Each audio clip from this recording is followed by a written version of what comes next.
Olá! Quando nós falamos em cuidados paliativos, a maioria das pessoas pensa em doentes terminais. Aquelas pessoas em que a medicina já não pode oferecer nenhum tratamento específico, então eles são encaminhados para os cuidados paliativos. Nós vamos ver nessa conversa de hoje que isso é um preconceito contra os cuidados paliativos. Hoje eles representam uma especialidade na medicina. E uma especialidade multidisciplinar. Sai fora do atendimento médico, que tem um médico e um paciente. Envolve psicólogas, envolve pessoal da terapia ocupacional, envolve fonoaudiólogo, enfim, é um número muito grande de profissionais que procuram dar uma qualidade de vida boa para aquela pessoa. Qualidade de vida boa significa o quê? Significa aliviar o sofrimento. E a função da medicina é aliviar o sofrimento. Eu peguei uma época em que os médicos, quando tratavam doentes com câncer, tinham poucos recursos, não é? E os doentes, quando chegavam fora de possibilidade de tratamento específico contra o câncer, quer dizer, já tinham sido utilizados os tratamentos conhecidos naquele tempo, eles simplesmente recebiam alta e as famílias ficavam com esses doentes graves em casa, num sofrimento, muitas vezes com dores fortes, sem nenhum atendimento médico. Isso mudou completamente. Nós vamos ver hoje que os cuidados paliativos são uma especialidade da medicina que atende determinados casos, e casos de doentes graves. Então, uma gente muito preparada para esse tipo de atendimento. Nós trouxemos a doutora Milena Reis, que é clínica geral, mas especialista em cuidados paliativos. Trabalhou no ICESP, Instituto do Câncer do Estado de São Paulo, hoje trabalha no Hospital AC Camargo. E trouxemos também o ativista Tom Almeida, criador do Instituto Ana Michele Soares e do Infinito.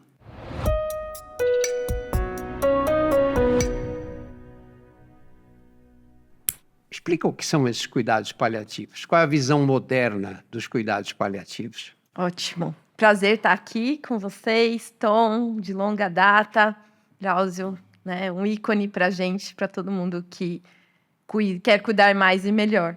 É um prazer estar aqui com esse time. Cuidado paliativo é uma abordagem, ou seja, são ações e práticas que visam aliviar o sofrimento.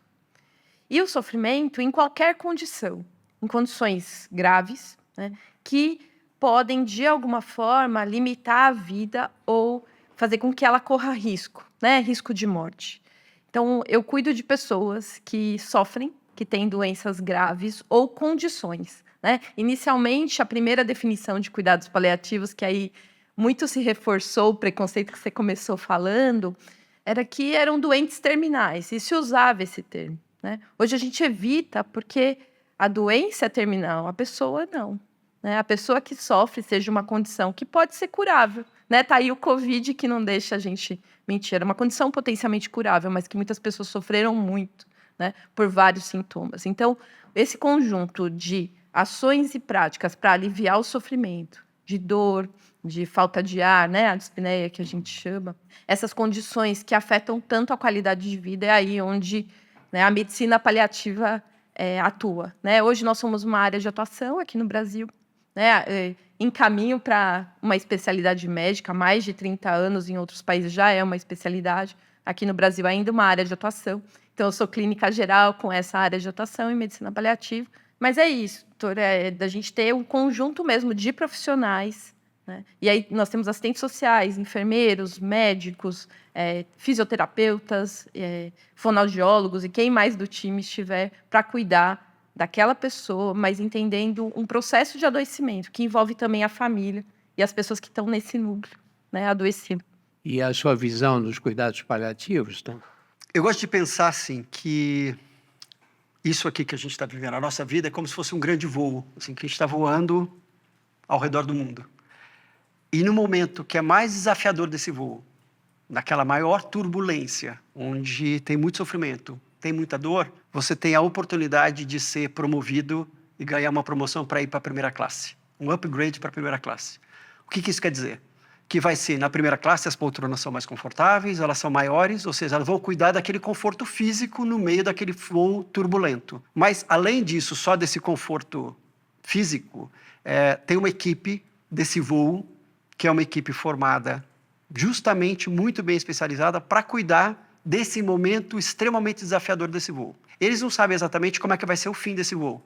Se esse avião vai cair, até onde vai chegar, nesse ponto de chegada se vai estar sol, se vai estar chuva. Mas o que eles estão focados é cuidar daquelas pessoas naquele voo, naquele momento de maior turbulência, independente do fim.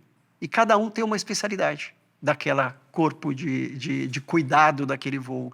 Então eu gosto de pensar que cuidados paliativos é passar por um voo muito turbulento, mas com a possibilidade de estar numa primeira classe. Então, ou seja, ela vai cuidados paliativos é sobre cuidar dos desconfortos que uma doença grave apresenta. Então, o desconforto físico, que pode ser da dor da doença, os efeitos colaterais de medicamentos e tratamentos, que são, por uma doença grave, muitas vezes o tratamento é bastante invasivo, então tem efeitos colaterais, então a equipe vai cuidar disso, mas também vai cuidar de todas as outras dores que surgem nesse processo. Porque a partir do momento de um diagnóstico de uma doença grave, a pessoa já tem muito medo. Será que eu vou morrer? Como é que vão ficar meus filhos? E o meu trabalho? Será que eu vou ser mandado embora? Será que o meu plano de saúde? Então começam medos e dores psicológicas, sociais. Será que o meu marido vai me abandonar? Questões, dores espirituais. A minha relação com aquele ser que eu acredito ou eu não acredito, então isso tudo é abalado. Então, a partir do momento que você recebe o diagnóstico de uma doença grave, todo o seu mundo muda. É um momento muito turbulento e cuidados paliativos vêm para cuidar de todas essas dores. E essa equipe, ela caminha junto com a equipe que está focada na cura daquela doença, na possibilidade dessa cura. Então, são equipes que caminham juntos. Então, não é um ou outro. Então, eu gosto de pensar assim, se me oferece um upgrade para ir para a primeira classe, eu vou aceitar. Então, assim, por mais desafiador que seja, então é sobre isso, é sobre passar por um momento desafiador com maior cuidado, com maior conforto. Milena, nós estamos falando em doenças graves. Em que situações estão indicados os cuidados paliativos? Tem algumas recomendações em relação a cuidados paliativos e tem muito a ver, né, com o que a Organização Mundial da Saúde considera, inclusive a parte epidemiológica no Brasil e no mundo, né? Então, as doenças que mais matam hoje são as doenças cardiovasculares, seguidas pelas doenças oncológicas, e aí depois a gente tem os agravos de acidentes e tal. Mas nas doenças cardiológicas, aí eu estou falando de uma insuficiência cardíaca grave, de, enfim, uma hipertrofia miocárdica importante, esses pacientes têm muitos sintomas. Em geral, esses sintomas são associados à fadiga, à falta de ar, sintomas que prejudicam muito a qualidade de vida. E aí a gente precisa de um olhar direcionado para isso. Então, para essas doenças, né, dessa parte cardiovascular, e aí eu estou falando de insuficiência cardíaca e essas hipertrofias ou doenças associadas. No segundo tema, as doenças oncológicas, né? Então, para quem que serve? Serve para pacientes oncológicos. E aí acho que tem muito a ver com o que o Tom estava falando, que é todo tratamento ele pode trazer muitos sintomas, né?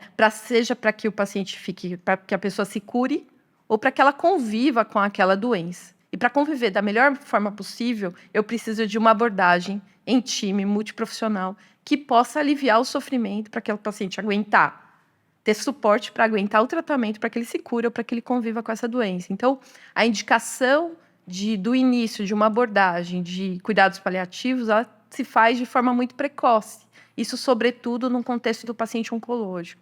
E aí, pensando em outros agravos, a gente tem as doenças raras também, que cada vez mais a gente conversa sobre isso, né? As distrofias musculares, os pacientes que têm sequelas neurológicas importantes, que são passíveis, né, de receber uma abordagem multiprofissional que possa aliviar o sofrimento daquele grupo, né, com atenção aos detalhes, pensando em medicações muito específicas ou em abordagens específicas, né? E aí a gente tem até o grupo das doenças neuropsiquiátricas, que acho que também é uma coisa que se fala pouco, mas que está dentro desse escopo, né? Pacientes que têm sequelas graves, né, desde um acidente vascular cerebral até de acidentes, eles precisam disso, né? Os pacientes paraplégicos. Então, a gente tem uma ampla gama, né, de situações em que se abordam, mas as recomendações são basicamente doenças cardiovasculares, doenças oncológicas e aí nas neurodegenerativas. E o principal representante é a doença de Alzheimer ou,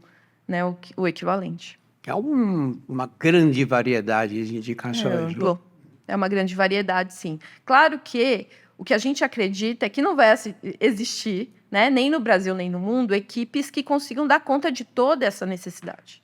O que a gente acredita é na formação, que todo profissional de saúde precisa ter, dentro da sua grade curricular, disciplinas ou conteúdos que visam o alívio do sofrimento. Eu trabalho com educação há muitos anos, hoje sou supervisora do programa de residência médica de medicina paliativa, e a gente sabe o quanto é necessário, né, que todas as especialidades médicas e todos os profissionais tenham isso na formação e considerem que o alívio do sofrimento pode fazer diferença para aquele que está sofrendo, né? Então, acho que hoje uma grande militância nossa é que os cursos da área de saúde, eles se transformem, eles vejam de uma experiência mais... É estranho falar de uma experiência mais humana, né? Mas de uma experiência que visa aliviar aqueles sintomas que fazem diferença no dia a dia, né? Sentir falta de ar faz muita diferença. Como é que eu alivio isso, né? Como é que eu posso cuidar da dor,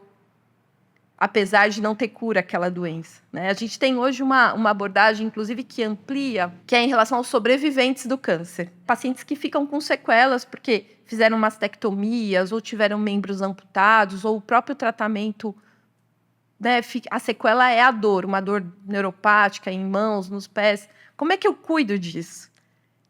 Como é que eu cuido de quem sobrevive a um tratamento de alguma forma agressivo? Então, essa também é uma especialidade que não tem tempo. Serve para crianças, para recém-natos, para gestantes que têm, que geram crianças que têm alguma síndrome que a gente vai precisar abordar. Então, a gente tem um leque grande de possibilidades, né, para cuidar de quem está passando por uma situação difícil.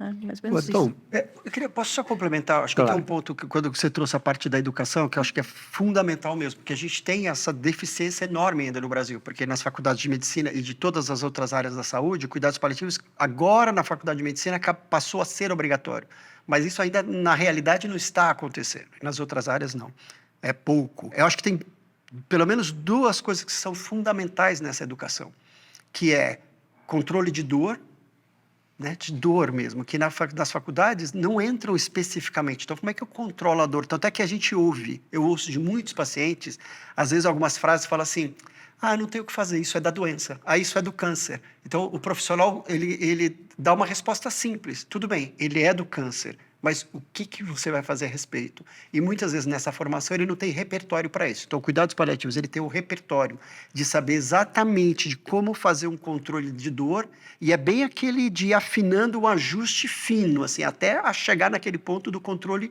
de dor física. E a outra questão é comunicação.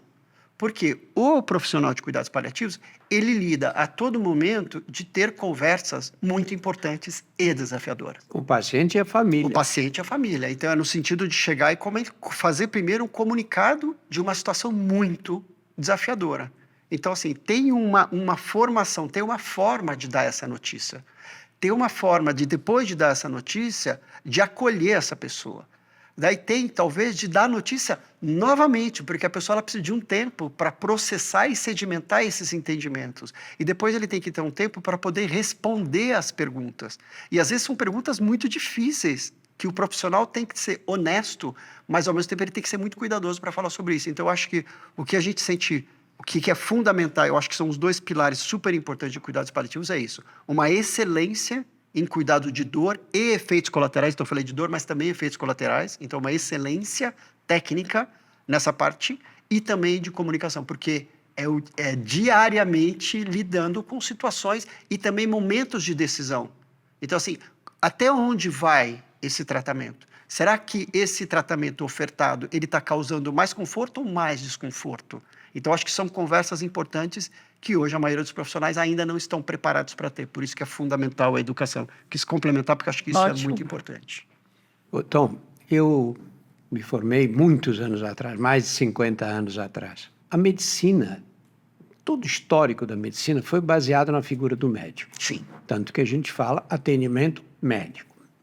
A medicina moderna está evoluindo, saindo dessa figura central, porque realmente não é um médico importante, claro. Sem médico você não tem saúde, mas o médico é um personagem. A medicina está indo para as equipes multidisciplinares, né? Porque essas é que realmente mudam o histórico das doenças, né? Como você vê essa tendência nos cuidados paliativos? Foi uma das primeiras especialidades que começou a trabalhar assim, né? Que luta por isso e faz. Eu acho que ele é fundamental, porque, né, cuidados paliativos, o que a gente fala, né, ele está olhando, está cuidando da pessoa, e não especificamente da doença e do tratamento. Então, como eu falei, ele pode caminhar junto com uma equipe e estar cuidando desse tratamento.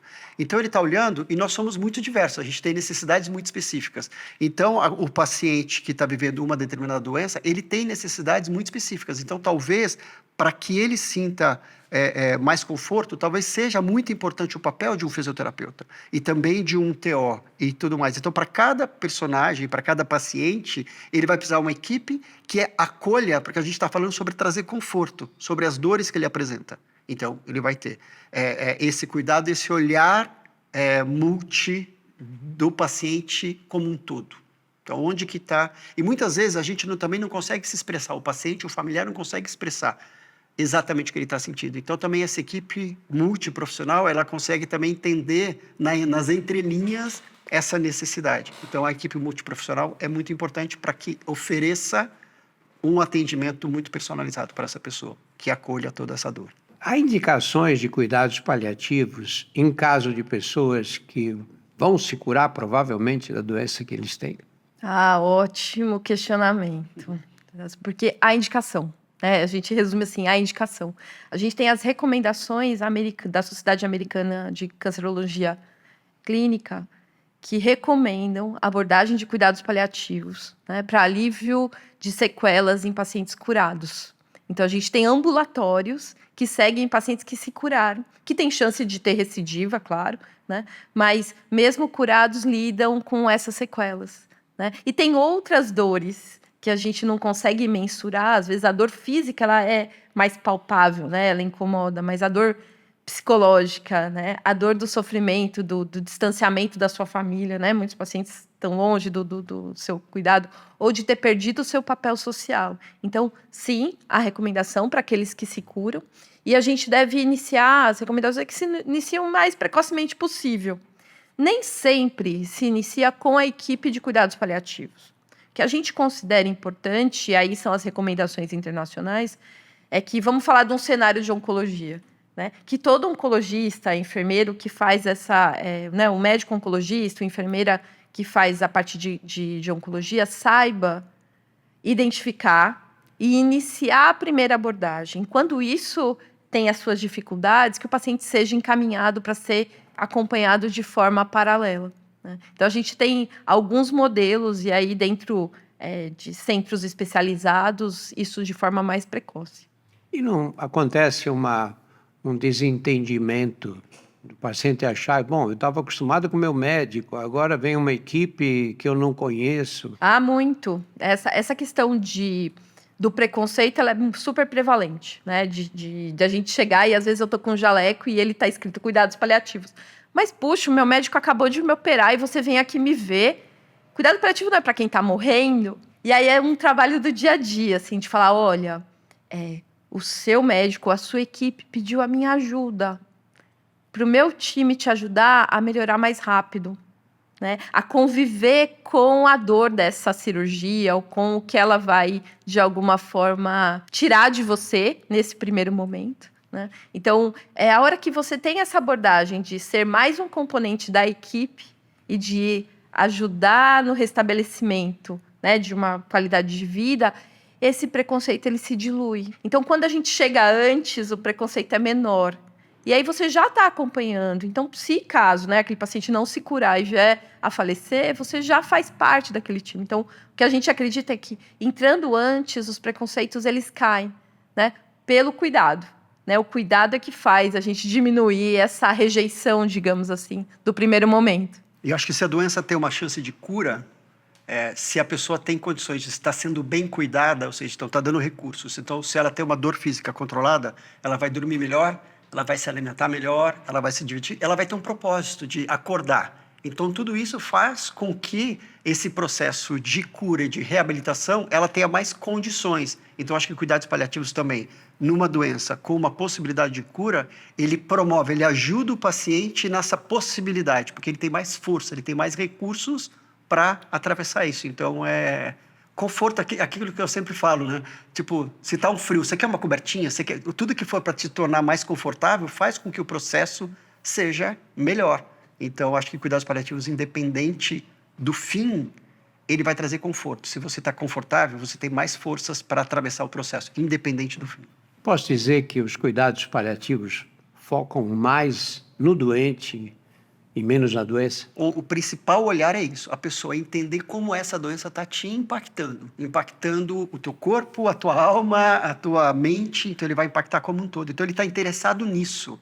Obviamente, ele não ignora a doença, mas ele está ali para entender quem é o senhor, quem é esta senhora. O que mais dói em você hoje? Porque muitas vezes na medicina tradicional, então daí o profissional, o médico, ele já chega com na sua caixinha de ferramentas um protocolo padrão. Aquele câncer do quarto 15, ele tem este câncer, é isso que a gente vai fazer. Só que ele esqueceu de perguntar para aquela pessoa o que é importante para ela. Tem alguma coisa naquele momento da vida dela que é mais importante? Tem um desafio que é maior, tem o que realmente dor. Às vezes a dor, a pessoa recebe, por exemplo, um diagnóstico de câncer, ainda ela não sente uma dor física. O fígado dela ainda não está doendo. Mas pode ter algumas outras dores que estão atrapalhando. Pode ter uma conversa muito importante que ela precisa ter com a família, com o marido, e com alguém, e que a equipe pode ajudar isso a acontecer. E conforme a equipe vai limpando isso do cenário, o processo de cuidado é mais importante. Então, eu falo que cuidados paliativos é um resgate do que era a medicina há 100 anos atrás. Porque há 100 anos atrás, muitas doenças não haviam cura. Então, o que as equipes faziam? Elas falavam, aqui a gente sabe que não tem cura, então a gente vai cuidar. E com a evolução da medicina, que isso tem um papel fundamental nisso, a medicina foi ficando muito mais especialista. Então, entendendo da doença, daquela parte do corpo, do canto esquerdo do fígado, uma coisa muito específica. Então, se perdeu o cuidado, era muito mais, vamos tratar. O que é importante isso. E como tem a possibilidade de salvar uma vida, que é muito nobre, muito importante, então, assim, todo o foco no tratamento. E o cuidado meio que se perdeu no caminho. Então, eu gosto de dizer que cuidados paliativos é um resgate desse cuidado. E eu acho que quando equilibra o cuidar e o tratar. Então, não é que cuidados paliativos ele abre mão do tratamento e da doença, não, ele está focado nisso, mas sempre o princípio é cuidado, conforto. Acho que a gente amplia essa discussão falando no cuidado centrado à pessoa. Porque essa transformação, né, que a medicina tradicional foi sofrendo, né, do cuidado centrado na doença ou no cuidado centrado no médico, em nós médicos. E ela foi passando por esse cuidado centrado na pessoa. E aí a gente importa vários saberes, né? Do que a gente faz na atenção primária, né? Do saber das UTIs, das unidades de terapia intensiva, que trabalham já em equipe há muito tempo, né? Que vêm de uma forma mais multi. E isso era menos comum nos ambientes hospitalares fora da UTI, né? E na unidade básica de saúde, onde isso já acontecia. Então, quando a gente amplia o cuidado centrado na pessoa, o ouvir e processos de comunicação mais eficientes podem ser, né, uma ferramenta muito importante para decidir qual a quimioterapia ou qual a medicação mais adequada para aquele paciente, para aquele momento de vida dele, né? Então, acho que esse é um momento muito interessante em que a gente fala das tecnologias. Então, eu tenho uma tecnologia bruta, né, que está dentro do hospital, onde a gente tem, enfim, né, desde o PET scan e todo esse desenvolvimento da cirurgia robótica, mas tem a tecnologia leve, que é a da comunicação. E a leve dura, que une os dois e cuida conforme o indivíduo precisa, né? É esse momento que a gente está. E aí o cuidado paliativo vem, sei lá, como estandarte disso dentro das instituições aí de saúde. Nós médicos somos treinados para curar os doentes, não é? Sim. Aí aprendemos uma porção de coisas e nos dedicamos a isso.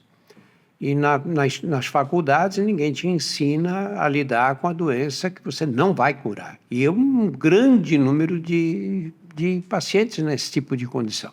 Nós não curamos hipertensão arterial, não curamos diabetes, salvo em situações muito especiais, não curamos as degenerações neurológicas. Você acha que vai haver um papel crescente na especialidade de cuidados paliativos? Já está acontecendo. Até interessante, porque já vem acontecendo. Várias faculdades ainda não têm disciplinas, a gente sabe o quanto é difícil mudar uma grade curricular de um curso de medicina. Eu não sei de outras profissões, mas de medicina a gente quase sabe, impossível. Quase impossível, né? A gente mudar aquela grade, falar 20 horas para cá, 30 horas para cá no currículo médico. Mas tem o currículo oculto, que muitas pessoas que fazem educação médica não gostam de chamar assim, mas os alunos têm pedido. As ligas têm sido multiprofissionais e elas têm um papel fundamental, porque eles estão trabalhando em equipe numa liga para chamar um curso e tal. E hoje, assim, eu participo com muita honra de várias ligas de oncologia, de cardiologia, em que se vai falar de cuidados paliativos. E está lá aqueles estudantes de vários cursos buscando outras competências que o currículo médico é incapaz de proporcionar ainda. Então, acho que essa mudança tem acontecido por uma parte cultural mesmo, por mudanças culturais e de uma sociedade e também de uma geração que não se contenta com menos, né? Cabe a nós, mais velhos, assim, e que, de alguma forma, a gente participa, né, de algumas instâncias que podem transformar esse currículo. Que a gente tem visto muitas iniciativas. Assim, hoje no Brasil, pelo menos 50 universidades já têm algum contato com cuidados paliativos de forma curricular. E outras que a geriatria coloca conteúdos de cuidado paliativo, a oncologia, cardio e tal. Então, a gente tem visto essa mudança e, enfim, recentemente publicado, né, nas diretrizes nacionais de educação para o curso de medicina, a necessidade, né, e aí com força de lei pelo MEC, da introdução dos saberes de cuidado paliativo dentro do currículo médico. Óbvio, né, doutor, que esse currículo demora muito para mudar, mas assim, isso já é uma recomendação do MEC, então já tem aí um movimento para acontecer. Eu acho que tem também a gente vive uma era do propósito. Né? Todo mundo, todas as profissões, agora eu estou ampliando, não só na medicina, de falar, ainda mais as pessoas mais jovens, falam, não, eu quero trabalhar com o meu propósito, se é uma coisa que não tem o propósito. Teve uma vez que teve um evento da Academia Nacional de Cuidados Paliativos, que eu fiz um evento com, então assim, era uma sala de cinema grande, cheia de todos os paliativistas.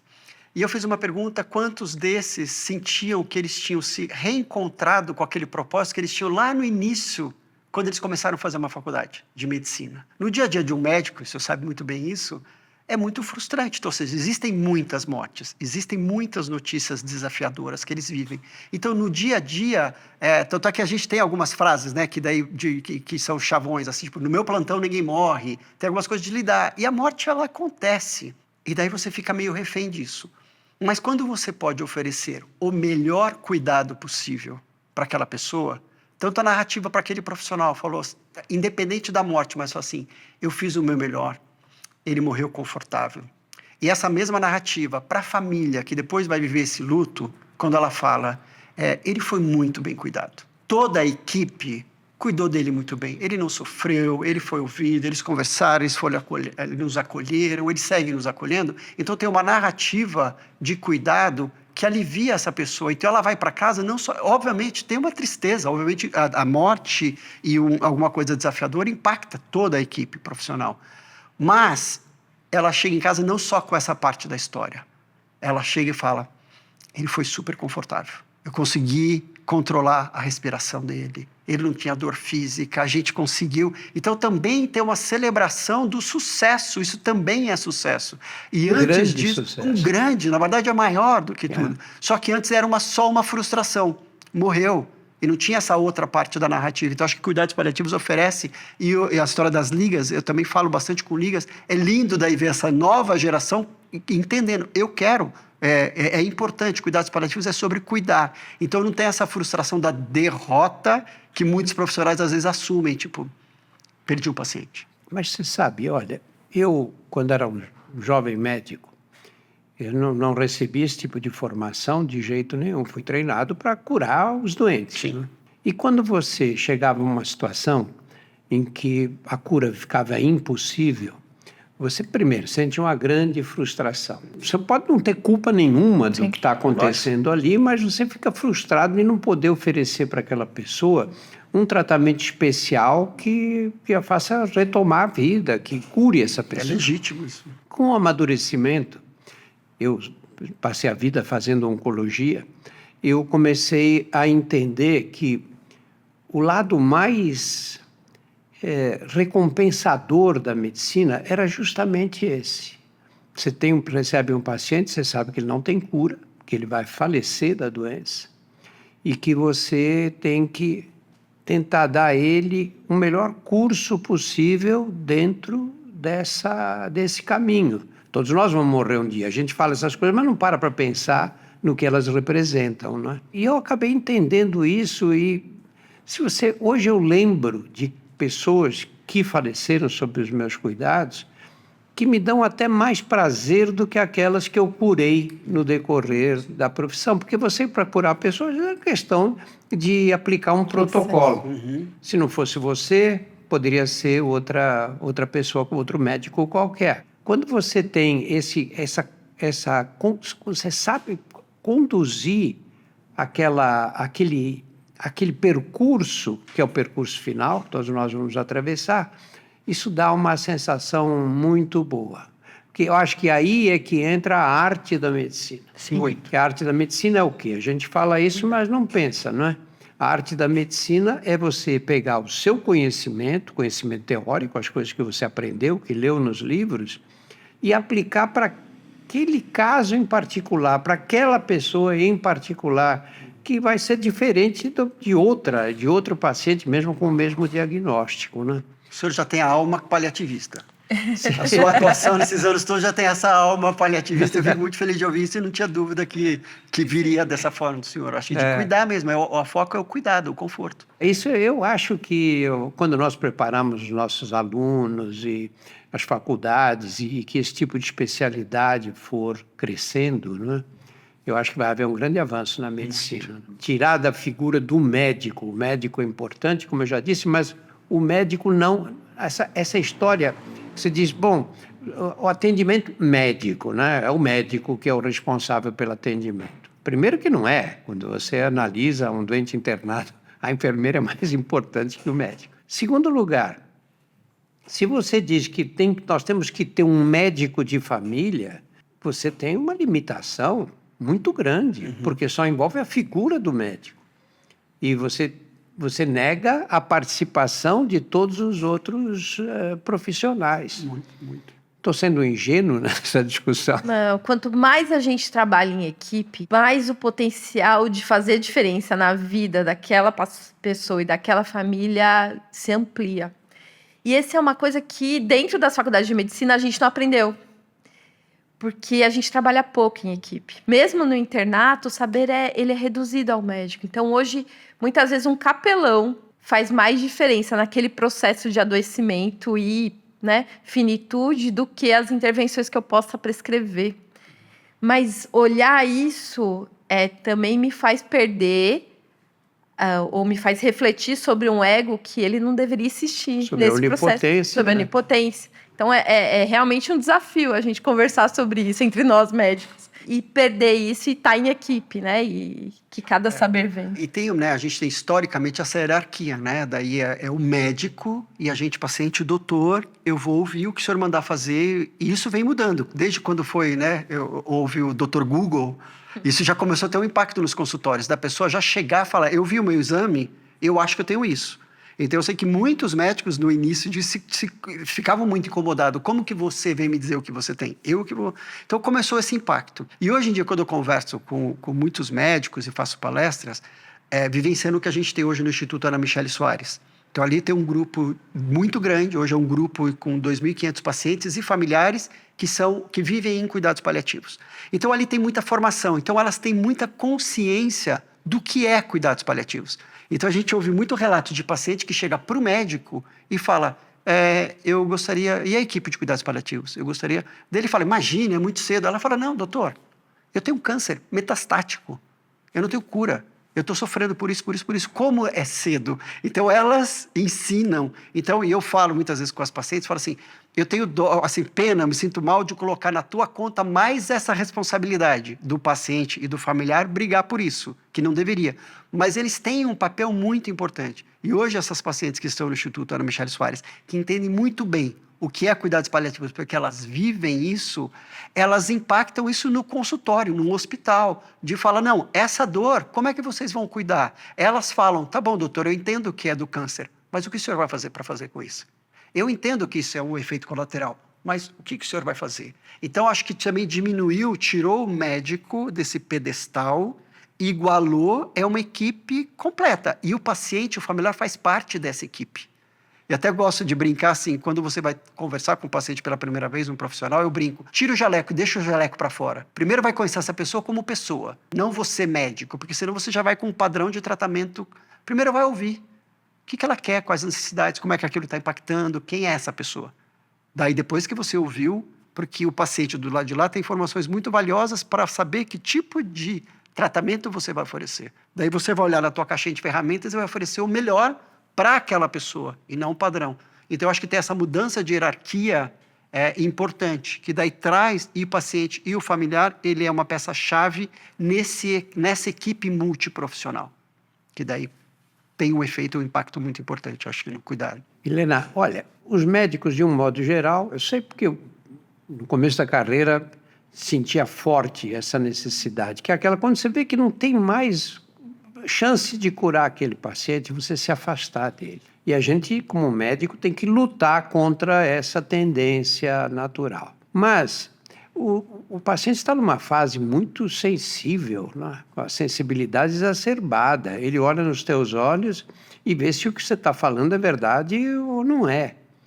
E aí, quando ele sente que você está se afastando dele, a família também se afasta muitas vezes, os filhos, a esposa ou o marido, ele acaba se sentindo muito solitário, numa fase da vida que é o que ele mais precisaria de ajuda.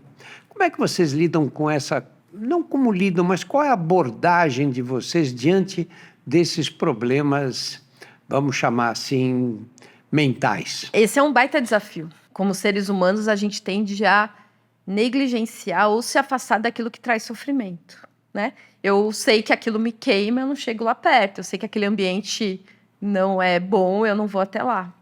E aí você é convidado, ou você optou por estar nesse momento, né? E aí eu vou dizer algumas estratégias que eu utilizo e que eu acho que fazem parte do dia a dia de todo mundo que cuida daqueles pacientes que estão numa fase final de vida, né? De como é que eu me cuido para cuidar melhor.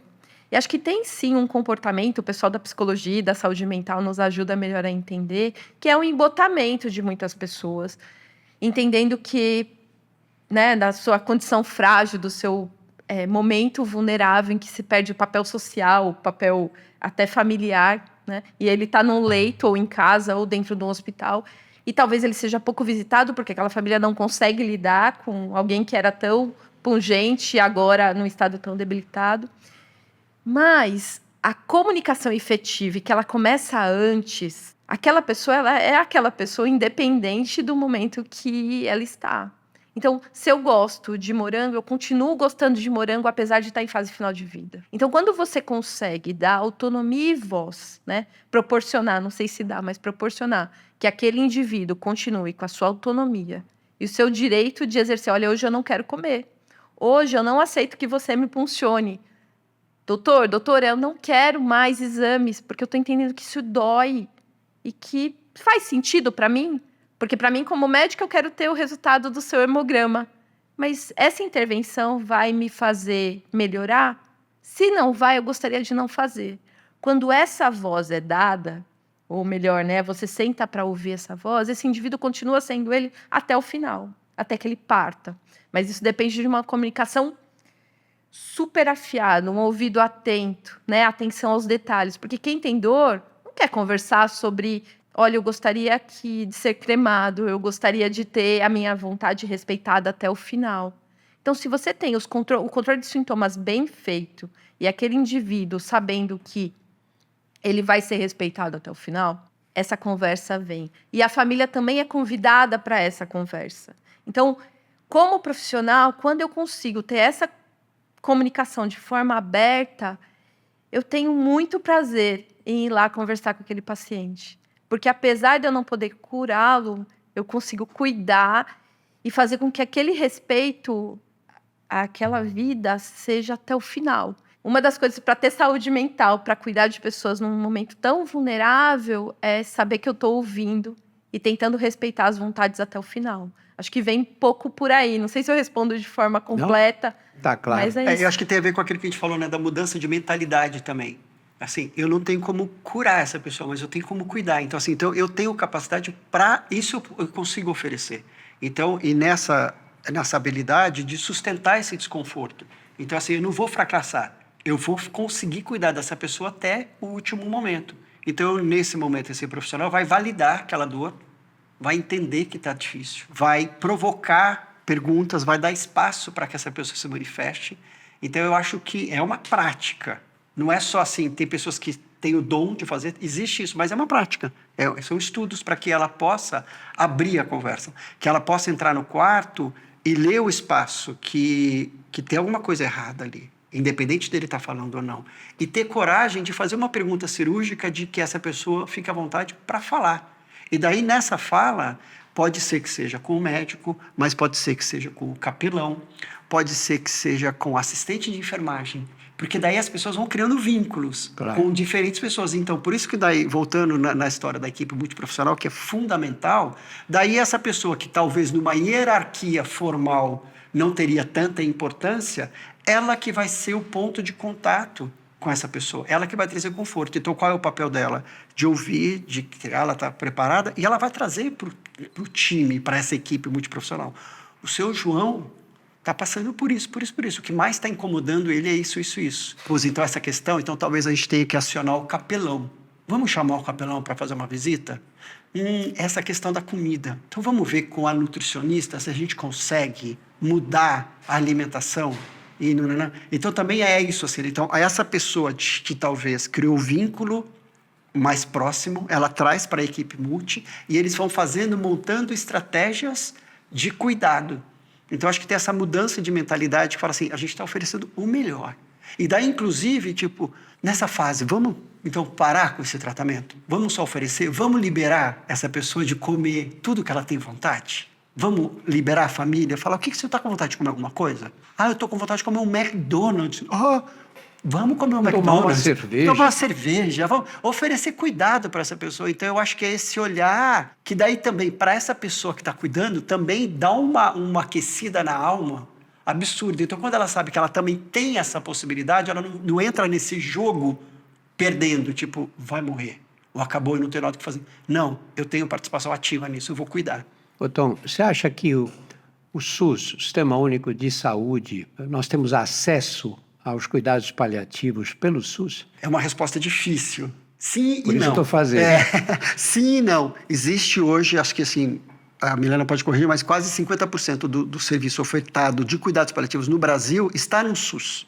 Então, tem hoje, em uma parte do SUS, cuidados paliativos excelente, de grande excelência com equipes participando. Só que não são suficientes. Então, porque cuidados paliativos que existem no Brasil hoje é insuficiente, seja no particular, seja no SUS. Tá? Então, esse é um ponto. Onde existe, ele é fundamental, ele é muito importante, tem feito um trabalho muito bom, mas ele é insuficiente. Recentemente saiu uma nova portaria, que a gente está celebrando isso, de incluir cuidados paliativos como disponível em todo o Brasil nessa rede. Essa portaria ela é fundamental, mas agora é um longo caminho, mas já é um passo super importante. Então, a tendência, e tudo está se encaminhando, é que os cuidados paliativos esteja mais presente no SUS. Então, que ele seja ampliado desses lugares que já existem para novos lugares. Então, assim, acho que é uma mensagem muito importante do Ministério da Saúde dizendo, a gente acredita, a gente está entendendo que cuidados paliativos têm um papel fundamental no cuidado. Então, a gente vai tornar isso lei e nós vamos implementar cuidados paliativos em todo o Brasil. Então, assim, ainda é pouco, mas o que existe é bem feito e a gente tem um sinal de positivo aí de crescimento para os próximos anos. A área de cuidados paliativos tem evoluído bastante e assim continuará. Eu acho que ela aponta qual será o futuro da medicina. A medicina existe para aliviar o sofrimento humano. E a área de cuidados paliativos se encaixa perfeitamente nesse propósito. Então, se você tem uma doença grave, uma doença na qual você vem enfrentando problemas que pioraram muito a sua qualidade de vida, considere os cuidados paliativos. Esse conceito de relacionar cuidados paliativos com a terminalidade de uma doença ou com a fase final é um conceito antiquado que não tem mais sentido no mundo atual.